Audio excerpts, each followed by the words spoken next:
बंदी छोड़ सतगुरु रामपाल जी परमेश्वर जी की जय हो। परमपिता परमेश्वर सारे सृष्टि के रचनहार, कुल मालिक, असंख्य ब्रह्मांडों के रचयिता, जगत गुरु संत शिरोमणि सतगुरु रामपाल जी भगवान के चरण कमल में मुझ पवन दास का कोटि कोटि दंडवत प्रणाम और आप सभी भाई बहनों को सत्साई। पुण्यात्मा दया परमपिता परमेश्वर जी की, जिनके आशीर्वाद से हम एक बार पुनः सुबह 9 बजे के शंका समाधान लाइव एपिसोड में एक दूसरे के सामने रूबरू है, छोटी छोटी शंकाओं को लेके, जो कि भगत समाज को बहुत ज्यादा परेशान किए हुए हैं। और ऐसे ही हमारे एक भगत भाई की छोटी सी शंका है कि भगत जी, मुझे नाम दीक्षा लिए हुए काफी समय हो गया है और मुझे किसी भी प्रकार की कोई राहत नहीं मिल पा रही है। और ये शंका केवल एक भगत भाई बहन की नहीं बल्कि हजारों की संख्या में है वर्तमान में। तो पुण्यात्माओं, हम इसके रीजन में जाते हैं। इसका मुख्य रीजन क्या है, इसका कारण क्या है, जिसके चलते ना तो भगत समाज को कोई किसी प्रकार का लाभ हो पा रहा है ज्यादातर लोगों को, और जिनको हो रहा है उनको भी समझना चाहिए कि उनको वर्तमान की भक्ति से नहीं बल्कि उनके पिछले मजबूत भक्ति संस्कारों की वजह से परमेश्वर उनको थोड़ा बहुत राहत वर्तमान में दे रहे हैं। और वो भोली आत्माएं सोच रही हैं कि हमने जो ये सतलोक आश्रम मैनेजमेंट हरियाणा वालों के यहाँ से जो नाम दीक्षा ली, हमारे को इससे लाभ हो रहा है। पुण्यात्माओं, इससे तो कोई लाभ होना ही नहीं, क्योंकि ये जितने भी नामदान केंद्र खोले हुए हैं देश विदेश में, ये सारे के सारे नामदान केंद्र परमपिता परमेश्वर सतगुरु रामपाल जी भगवान, जो कि वर्तमान में शरीर रूप में हिसार जेल में बैठे हुए हैं, उनके आदेश के विपरीत है।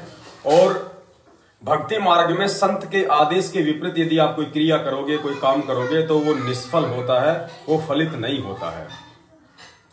तो वो भाई बहन जो इस प्रकार की शिकायतें करते हैं नासमझी के चलते कि नाम दीक्षा लिए हुए काफी समय हो गया है, मुझे किसी प्रकार की कोई राहत महसूस नहीं हो रही है, थोड़ा सा सुन लीजिए। ऐसे दास के पास में बहुत सारी शंकाएं आती हैं। हमने भी ऑनलाइन नाम लिया है, 4-5 महीने हो गया है, लेकिन सतनाम भी मिल गया है, हमको कोई लाभ नहीं हुआ। हमके घुटनों में दर्द है, वो ठीक नहीं हुआ, घर में सुख शांति नहीं आई। तो पुण्यात्माओं, हमने इसके पीछे के मुख्य रीजन को पहचानना पड़ेगा कि ऐसा क्यों है। इसके 2 सबसे बड़े रीजन है पुण्यात्माओं, 2 सबसे बड़े इसके रीजन है। सबसे बड़ा रीजन है, परमेश्वर कहते हैं, कहे कबीर सुनो वे साधो मैं तू हूं विश्वास में। यानी यदि आपको विश्वास नहीं है अपने परमपिता परमेश्वर पे, अपने पूज्य गुरुदेव जी पे, उनके सत्संग सुनने के बाद भी, कि धरती पर 8 सितंबर 1951 से साक्षात वो कबीर परमात्मा सतगुरु रामपाल जी भगवान के चोले में प्रकट है, तब भी आपको किसी प्रकार का कोई लाभ नहीं होना है। और यदि हो रहा है तो आपके पिछले मजबूत भक्ति संस्कारों की वजह से।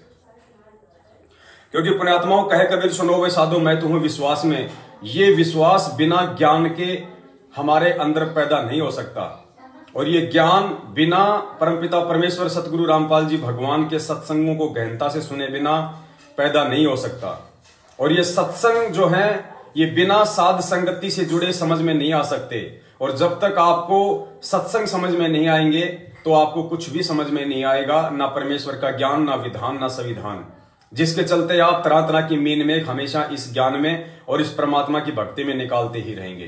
तो पुण्यात्माओं, 2 सबसे बड़े जो कारण है, सबसे जो मुख्य जो कारण है वो ये है कि शुरुआती समय में जब परमेश्वर ने 1994 में इस ज्ञान मार्ग को शुरू किया, तो उस समय अपने ठीक के समय से पहले, क्योंकि ठीक का समय 1997 में आना था, 5000 और 500 जब कलयुग बीत जाए महापुरुष फरमान तब जग तारण को आए, वो 1997 का समय आने से पहले इस परमेश्वर ने उन रहस्यों से पर्दा नहीं उठाना था, जिसके चलते परमेश्वर उस समय की आत्माओं को गीता, वेद, कुरान, पुराण, बाइबल, गुरु ग्रंथ साहिब, इन सभी सदग्रंथों से वो प्रमाण नहीं दिखा पाए थे जो उनको दिखाने थे। तो जिसके चलते लोगों में वो विश्वास पैदा नहीं हो सकता था परमपिता परमेश्वर की भक्ति पे। इसलिए उस समय की आत्माओं को, जो 1994 से जुड़ी थी, उन आत्माओं को परमेश्वर ने अपने कोटे से राहत दी, ताकि वो इस भगवान और भक्ति से दूर ना हो, वो इस परमेश्वर से जुड़े रहें। और दूसरा इसका सबसे बड़ा रीजन ये था पुण्यात्माओं, क्योंकि वो शुरुआती समय था, और शुरुआत में आप सबको पता है कि परमेश्वर ने एक बार संगत को अपने पीछे लगाना था, उनको जोड़ना था, ताकि धीरे धीरे जब ये मेरे से जुड़े रहेंगे, आगे चल के फिर इनको ज्ञान होगा, तो ये ज्ञान आधार से फिर स्वतः ही अपना मार्ग जो है निश्चित कर लेंगे। तो उस समय उन आत्माओं के साथ में खड़े खड़े चमत्कार करना या परमेश्वर द्वारा अपने कोटे से उनको विशेष राहत देना उस समय बेहद जरूरी था, उन आत्माओं को भक्ति मार्ग से जोड़े रखने के लिए।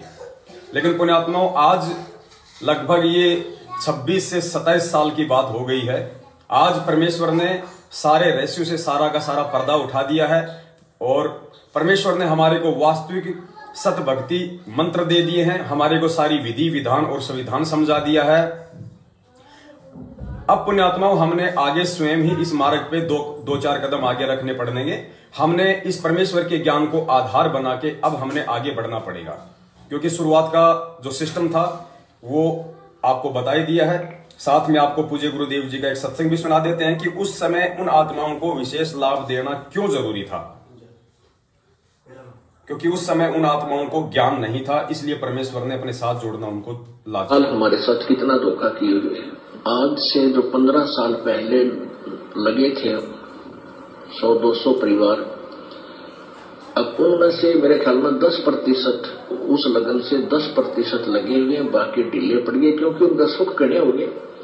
वो तो माया चाह थे, उनको ज्ञान था को नहीं, क्योंकि दास को भी परमात्मा ने या ज्ञान योग नहीं खोला था जब तक, क्योंकि इस ज्ञान को परमात्मा ने बैन ला रखा था कि अभी इसको प्रचार नहीं करना। क्योंकि जैसे ये ज्ञान तो दास बताता था, गांव गांव में जाकर सत्संग किया करता था, लेकिन कबीर परमेश्वर जी की वाणी से ही ये यूं का यूं बताया करता था कि ब्रह्मा विष्णु महेश की ये स्थिति है, दुर्गा की ये स्थिति है, लेकिन आम व्यक्ति का विश्वास नहीं होता। जो हमारे सच थे उनका विश्वास ना होता कि ठीक है, उनको लाभ हो रहे थे, परमात्मा के नाम लेते उनके सारे संकट दूर होने लगे थे, इसलिए सच तो बढ़ने शुरू हो गए थे। क्योंकि ये जो मंत्र है,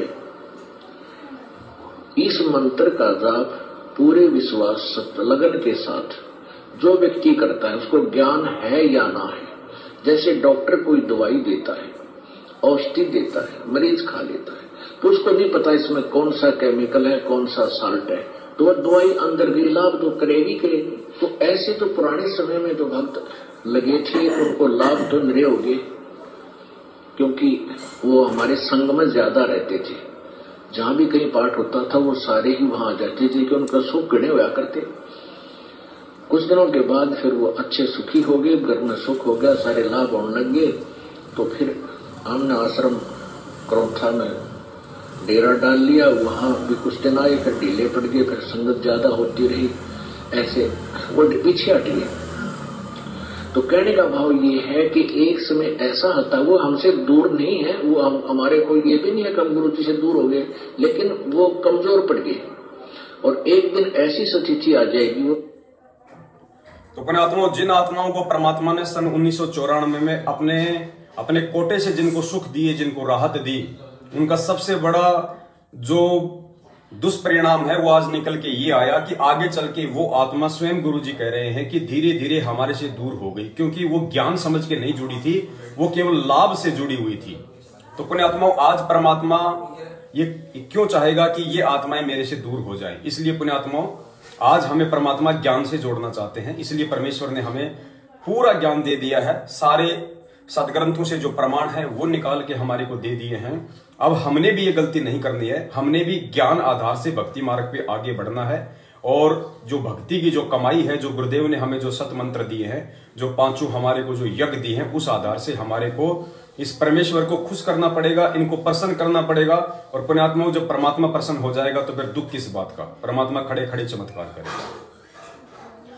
दूसरी बात पुण्यात्माओं, इस ज्ञान को ना समझ पाने के चलते जब तक हम एक कागज की फोटो को, दाढ़ी मूंछ वाली फोटो को, जिसको हम कबीर परमात्मा समझते हैं, जबकि वो एक काल्पनिक फोटो है। स्वयं पूज्य गुरुदेव जी अपने सत्संगों में अनेक बार इस बात का जिक्र कर चुके हैं कि बच्चों, ये काल्पनिक फोटो है, ये सपोजिशन है, ये हाथ से बनाया हुआ एक चित्र है, ये कबीर परमात्मा का वास्तविक रूप नहीं है।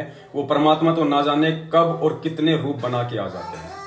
तो पुण्यात्माओं, अब इस ज्ञान आधार से हमने किसी भी कागज की फोटो या पत्थरों को भोग लगाने से पीछे हटके आज जो जिंदा कबीर साक्षात आप और हमारे सामने हमारे पूज्य गुरुदेव जी के रूप में प्रकट है, सतगुरु रामपाल जी भगवान, 8 सितंबर 1951 से जब तक हम उनको भोग लगाना शुरू नहीं करेंगे, उस मूर्खता को छोड़ के, उस अज्ञानता को छोड़ के, कागज की फोटो और पत्थरों को भगवान मान के, जब तक हम अपने पूज्य गुरुदेव सतगुरु रामपाल जी भगवान को, जो कि साक्षात आप और हमारे तुल्य सामने खड़े हैं, जब तक हम उनको भोग लगाना शुरू नहीं करेंगे तब तक अब हमें वो राहत नहीं मिलेगी, क्योंकि परमात्मा कहते हैं जिन भक्तों का ये भोग लग जावे उनके तीनों ताप नसावे। जिन भक्तों का ये भोग लग जावे, जिन भक्तों के घरों में उनके गुरुदेव को भोग लग रहा है, परमात्मा कहते हैं उनके तीनों तापों का सत्यानाश हो जाएगा। लेकिन पुण्यात्माओं, आज तक किसी ने अपने गुरुदेव को भगवान माना ही नहीं। केवल संध्या आरती में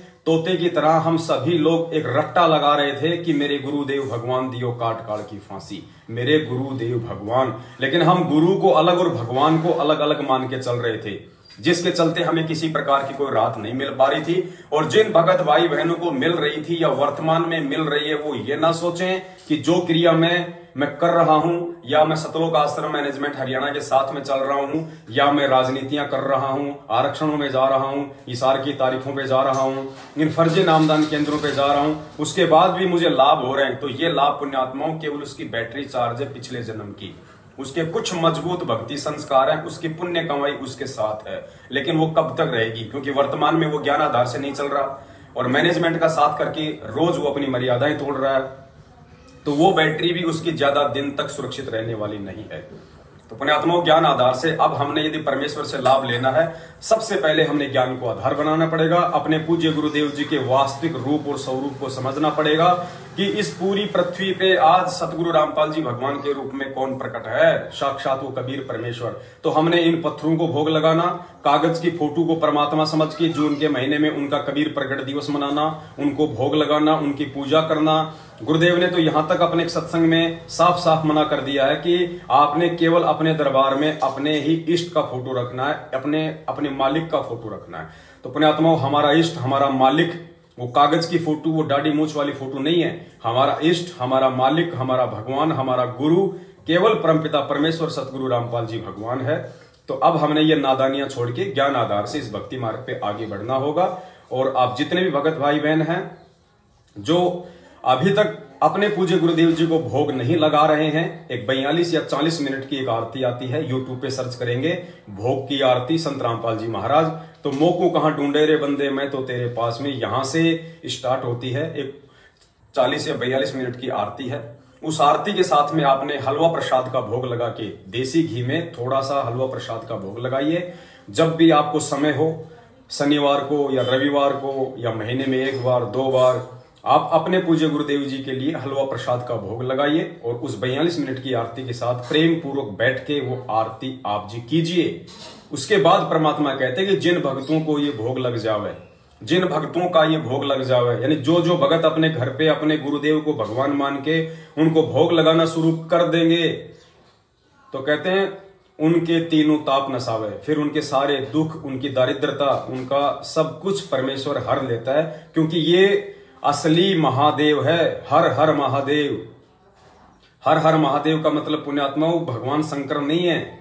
हर हर महादेव का मतलब है हर हर यानी हरने वाला, जो हर दुख को, आपत्ति को, संकट को, विपत्ति को, परेशानी को, दारिद्रता को जो हर ले, हर जो हर ले महादेव, देवों में देव महादेव, आदि गणेश, सबसे बड़ा देव।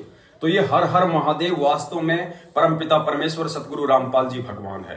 तो जब हम इस परमेश्वर को भोग लगाएंगे, हम इसको कुछ देंगे, तो फिर परमेश्वर कहते हैं कि देते को हरि देत है जहां तहां से आण। अगर हम परमेश्वर को देंगे तो उसके बदले में परमात्मा हमें सुख ही सुख देगा, क्योंकि ये सुख का सागर है। और इस परमात्मा की शरण में आने के बाद में दुख नहीं हो सकते। और गुरुदेव स्पष्ट कह रहे हैं कि इस परमेश्वर की शरण में आने के बाद भी यदि किसी को कोई दुख या तकलीफ हो रही है, तो उसका सबसे बड़ा रीजन है आपकी मर्यादा खंडित है। आप नियमों में नहीं चल रहे, आप ज्ञान आधार से भगवान को भगवान नहीं मान रहे, वरना दुख आ ही नहीं सकते।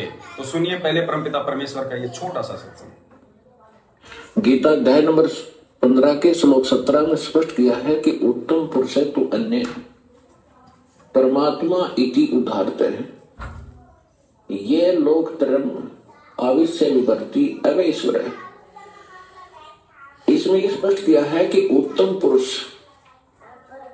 श्रेष्ठ परमात्मा, श्रेष्ठ प्रभु, वो तो कोई इन दोनों से अन्य है। और परमात्मा इति उदाहरते हैं, जिसको परमात्मा कहते हैं, वो परमात्मा है। वो दुख नहीं देता, वो सुख ही सुख देता है, वो सुख का सागर है। सुख सागर का अर्थ है कि जहां सुख का एंड ना हो, समाप्त ना हो, और वही तीनों लोकों में प्रवेश करके सबका धारण पोषण करता है। तो यहां सतलोक आश्रम बरवाला जो लाहिसार के अंदर उस परमात्मा की जानकारी दी जाती है और उसको प्राप्त करने की विधि बताई जाती है। वो परमात्मा, उस परमात्मा की शरण में आने से कबीर भगवान है वो, कबीर परमात्मा है वो वास्तव भगवान है, वास्तव परमात्मा है। और उसकी शरण में आने के उपरांत आपको यहां भी सुख देगा, क्योंकि वो सुख सागर है, वो परमात्मा है, दुख नहीं देता। यदि हम कोई कष्ट उठाते हैं तो अपनी कमजोरी के कारण मर्यादा भंग करके हम अपना कोई हानि कर लेते हैं। नहीं, परमात्मा की शरण में आने के बाद आपको रोज नए सुख होंगे, आपके सब कष्ट निवारण होंगे और अंत में आपको वो स्थान प्राप्त होगा जहां फिर कभी जन्म मृत्यु नहीं होती। इसको सतलोक कहते हैं, सचखंड कहते हैं। तो पुण्यात्मा सच्चाई आपके समझ में आ गई होगी। परमात्मा कह रहे हैं यदि आपको कोई सुख नहीं हो रहा है, भगवान की तरफ से कोई राहत नहीं मिल पा रही है, तो सबसे बड़ा रीजन है आपकी कोई मर्यादा खंडित है। और पुण्यात्मा ज्ञान आधार से सबसे बड़ी जो मर्यादा खंडित होने का मुख्य जो कारण है वो है काल एजेंट सतलोक आश्रम मैनेजमेंट हरियाणा वालों की और पूज्य गुरुदेव जी के कलयुगी परिवार, बेटा बेटी, भाई बंधु, रिश्तेदार, जवाई आदि लोगों की संगति, अपने अपने कोऑर्डिनेटरों की संगति, इन फर्जी नामदान केंद्रों पे जाना, इनको ज्योति पाठ और दान का पैसा देना, क्योंकि परमेश्वर कहते हैं कि गुरु बिन दान पुण्य जो कर ही मिथ्या होए कभू न फल ही। तो आपके गुरुदेव तो वर्तमान में हिसार जेल में बैठे हुए, आप बाहर किन कुपात्रों को ज्योति पाठ और दान का पैसा दे रहे हो? मर्यादा तो आप स्वयं खंडित कर रहे हो। और ये परमात्मा का अटल विधान है, यदि आप उनकी मर्यादा तोड़ोगे तो चाहे आप उस परमेश्वर के चरण कमल में लाख जन्म बैठे रहना, आपको परमेश्वर की तरफ से कोई राहत नहीं मिलेगी, आपको अपना संस्कार ही मिलेगा। तो 2-3 बात जिनको दास दोबारा से एक बार जो है रिवीजन कर देता है। 1994 में जो आत्मा गुरु जी से जुड़ी थी इस भक्ति मार्ग के शुरुआती समय में, उनको लाभ देना इसलिए जरूरी था कि उस समय ज्ञान आधार नहीं था, परमेश्वर ने शास्त्रों को नहीं दिखाया था। इसलिए उन आत्माओं को अपने से जोड़े रखने के लिए इसी परमपिता परमेश्वर सतगुरु रामपाल जी भगवान ने अपने कोटे से उनको राहत दी, और जिसका आगे चल के दुष्परिणाम ये निकला कि वो आत्माएं फिर जो ज्ञान से नहीं जुड़ी थी आगे चल के धीरे धीरे उस परमात्मा से दूर हो गई। तो परमात्मा आज नहीं चाहेगा कि मेरी कोई भी आत्मा मेरे से दूर हो जाए, इसलिए हमने ज्ञान को आधार बनाना पड़ेगा। 2 नंबर, हमने अपनी मर्यादाओं का ध्यान रखना है। सबसे बड़ी जो मर्यादा खंडन का कारण है वर्तमान में धरती पे, वो है सतलोक आश्रम मैनेजमेंट हरियाणा, जो कि कुपात्र है, जो कि योग्य नहीं है। और बरवाला कांड सन 2014 इसी सतलोक आश्रम मैनेजमेंट हरियाणा की मनमानियों का नतीजा है, जिसके चलते आज पूज्य गुरुदेव जी हिसार जेल में बैठे हुए हैं। और वही मैनेजमेंट जिनके मुख्य व्यक्ति गुरुदेव का भाई, गुरुदेव का बेटा, गुरुदेव का जवाई, जो कि वांटेड हैं, वो भगोड़े बन के घूम रहे हैं, वही लोग आप और हमारे को उसी परमपिता परमेश्वर की पीठ पीछे उनके आदेशों की आड़ में हमारे को मूर्ख बना रहे हैं। हमारे से ज्योति पाठ और दान का पैसा ले लेके फिर कभी हरियाणा के जाट आरक्षण में लगाते हैं, कभी आनंदपाल सिंह जैसे गैंगस्टरों की सीबीआई जांच करवाते हैं, तो कभी आरक्षणों में लगाते हैं, तो कभी राजनीति में लगाते हैं, अपनी मौज मस्ती में लगाते हैं। तो पुण्यात्माओं, जो कुपात्र को दान दोगे तो लाभ होगा कहां से? और तीसरी बात, अब हमने ज्ञान को आधार बना के एक कागज की डाडी मूछ वाली फोटो को साइड में रख के अब हमने अपने दरबार पे, अपने घर में, अपने दिल में, अपने मंदिर में अपने परमपिता परमेश्वर सतगुरु रामपाल जी भगवान का ही एकमात्र फोटो रखना है। उन्हीं के लिए इस दिल में जगह है, इस परिवार में जगह है, इस घर में जगह है, उस दरबार में जगह है। तो अब हमने ये समझना होगा कि धरती पे साक्षात वो कबीर परमात्मा जिसको हम फोटो में देख रहे थे आज से पहले, आज वो हमारे सामने साक्षात हमारे पूज्य गुरुदेव के रूप में प्रकट है। तो अब हमने जून के महीने में जो कबीर प्रकट दिवस हम मनाया करते थे, नादानी के चलते हमें नहीं पता था, उस समय हम गुरु और गोविंद दोनों को अलग अलग समझ रहे थे, जबकि परमात्मा सदा कहते हैं कि गुरु गोविंद दो नहीं भाई, जो 2 समझेगा वो 2 जग में जाएगा, वो नरक में जाएगा। तो अब जब हम साक्षात ज्ञान आधार से अपने ही सतगुरुदेव में कबीर परमात्मा के दर्शन करेंगे। तो अब हमने जून के महीने में कागज की फोटो का, दाढ़ी मूंछ वाली फोटो का कबीर प्रगट दिवस मनाने की जरूरत नहीं, बल्कि प्रतिवर्ष 8 सितंबर को सतगुरु प्रगट दिवस मनाने की आवश्यकता है। और घर घर में इस परम पिता परमेश्वर सतगुरु रामपाल जी भगवान को भोग लगाने की आवश्यकता है। जिन भक्तों का ये भोग लग जावे उनके तीनों ताप नसावे। तो पुण्यात्माओं, इस प्रकार से जब हम अपनी भक्ति क्रियाओं को ठीक कर लेंगे और 5 यज्ञ जब हम हर घर में शुरू कर देंगे, क्योंकि 5 यज्ञ इस भक्ति मार्ग में बहुत आवश्यक हैं।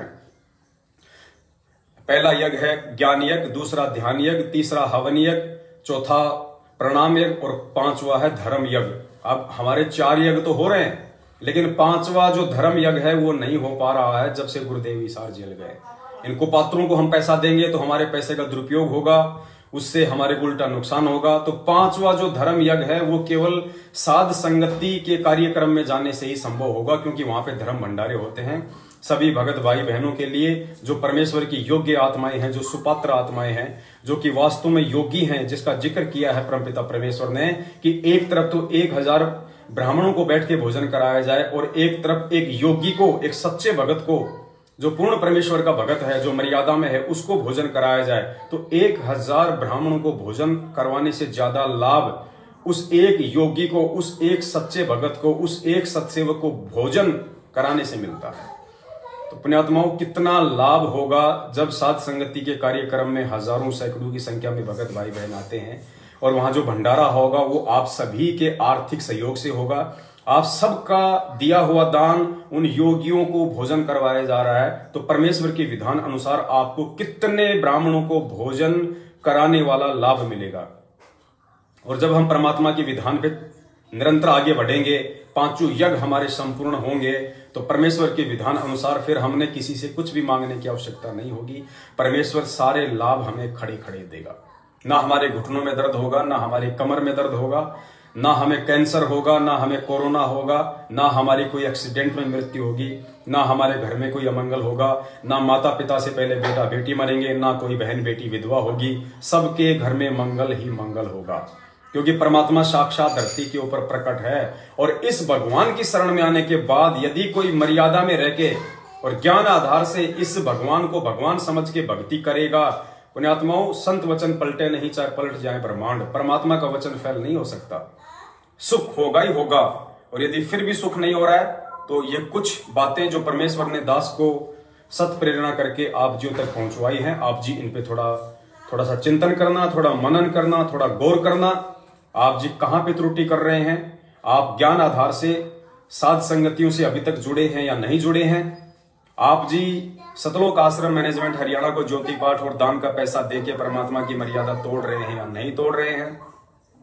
आप जी अपने घर में अपने गुरु भगवान को भोग आरती के साथ में हलवे प्रसाद का, या जैसी भी आपकी श्रद्धा है, आपकी आर्थिक स्थिति है, उस अनुसार चाहे आप चटनी के साथ में रोटी का भोग लगा दो, वो भोग आप लगा रहे हैं या नहीं लगा रहे हैं। इन सब बातों पे आप जी गौर कीजिए। यदि हम परमेश्वर की मर्यादा में चलेंगे, गुरु को भगवान मान के चलेंगे, क्योंकि होता ही गुरु भगवान है। इस सत भक्ति मार्ग में सतगुरु ही परमात्मा होता है, क्योंकि स्वयं वो कबीर परमात्मा अपने निज लोक सतलोक से गति करके यहाँ अपनी अच्छी आत्माओं को मिलता है, उनको ये ज्ञान देता है मोक्ष के लिए। क्योंकि यहाँ की जानकारी यहाँ का प्राणी नहीं दे सकता, परमेश्वर ही आते हैं, यहाँ के एक प्राणी की तरह वो भूमिका करते हैं, अपना ज्ञान समझाते हैं। तो ज्ञान आधार से हमने इस परमेश्वर को समझना है, फिर हमारे अंदर विश्वास पैदा होगा। और विश्वास पुण्यात्माओं बिना ज्ञान के नहीं हो सकता, ज्ञान बिना सत्संगों के नहीं हो सकता, सत्संग आपको साध संगति से जुड़े बिना समझ में नहीं आ सकते, और साध संगति से जब तक आप नहीं जुड़ोगे तो पुण्यात्माओं आपको किसी भी प्रकार की कोई भी राहत इस परमात्मा की वर्तमान भक्ति से नहीं हो सकती। भले आपको लाभ हो रहे होंगे, वो आपकी पिछले जन्म की जो अर्जित भक्ति है, जो बैटरी आपकी चार्ज है, आपकी अच्छे जो भक्ति संस्कार हैं, उससे आपको हो रहे हैं। लेकिन बैटरी कब तक चलेगी, उसकी एक लिमिट है। तो बैटरी से नहीं, साक्षात जो पावर हाउस आप और हमारे बीच में आज धरती पे प्रकट है, 8 सितंबर 1951 से सतगुरु रामपाल जी भगवान के रूप में हम डायरेक्ट अपना कनेक्शन उनसे जोड़े, उनकी प्रत्येक मर्यादाओं की हम पालना करें, हम गुरु वचन पे चले और खड़े खड़े वो सारे लाभ हम उस परमेश्वर से प्राप्त करें जो लाभ देने के लिए वो परमात्मा इस धरती पे आता है। तो कहां आप जी कौन सी गलती कर रहे हैं, उसको आप जी थोड़ा सा खंगालिए और परमेश्वर को दंड प्रणाम करके आप जी उनसे क्षमा याचना मांगिए। आगे से किसी भी प्रकार की जो गलती है जो इस वीडियो में आपको जो बताई गई है वो ना हो, इसके लिए आप जी को सावधान रहने की आवश्यकता है। तो दया परमपिता परमेश्वर की, जिनके आशीर्वाद से सुबह 9 बजे के लाइव शंका समाधान एपिसोड में हम रूबरू हुए। अगला लाइव शंका समाधान का एपिसोड दिन के 12 बजे होगा। तब तक के लिए दीजिए दास को इजाजत। बंदी छोड़ सतगुरु रामपाल जी परमेश्वर की जय हो। सत सहाय।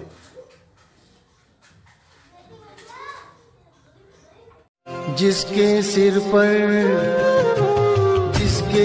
पर कृपा गुरु की, वो दुख कैसे पाएगा।